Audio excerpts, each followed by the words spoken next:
अगर आप अपने लाइफ में कुछ बड़ा करना चाहते हो तो मेरी कही गई बातों को ध्यान से सुनना। या फिर आप भी उन लोगों में से है जो सिर्फ मज़ेदार मिर्च मसाले वाले वीडियो देखना पसंद करते हैं और अपना समय बर्बाद करते हैं, तो ये वीडियो आप जरूर देखना। ये कहानी सुनने के बाद मुझे उम्मीद है कि अपना कार्य सही समय पर करोगे। यदि आप स्टूडेंट हैं तो आप भी पढ़ने पर मजबूर हो जाओगे। ये कहानी एक 15 साल के लड़के की है।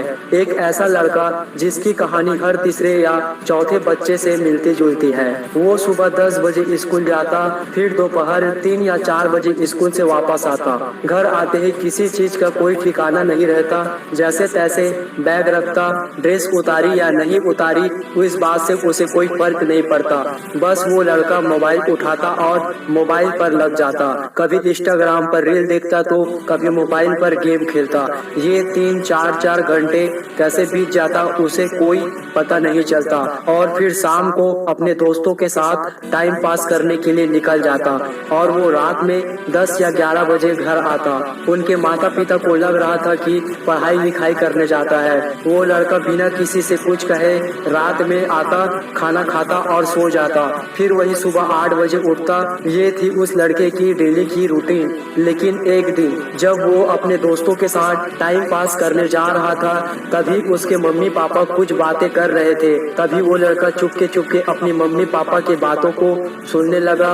उसके मम्मी पापा उनके फ्यूचर के बारे में चर्चा कर रहे थे कि देखना हमारा बेटा बड़ा होकर आईएएस अफसर बनेगा, आईपीएस बनेगा। वहीं उसके पापा कह रहे थे कि हमारा बेटा डॉक्टर या इंजीनियर बनेगा।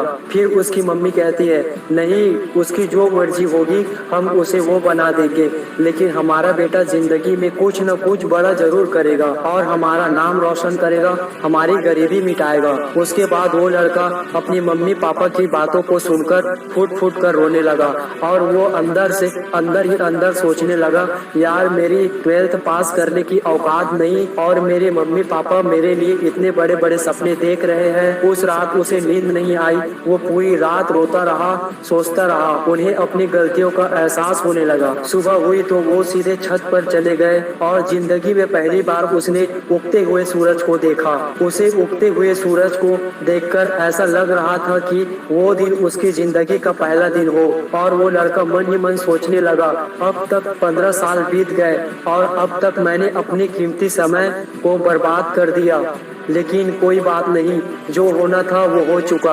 अब तक जिंदगी काटी है मैंने बड़े आराम से, लेकिन अब जिंदगी जीनी है कुछ अलग अंदाज से।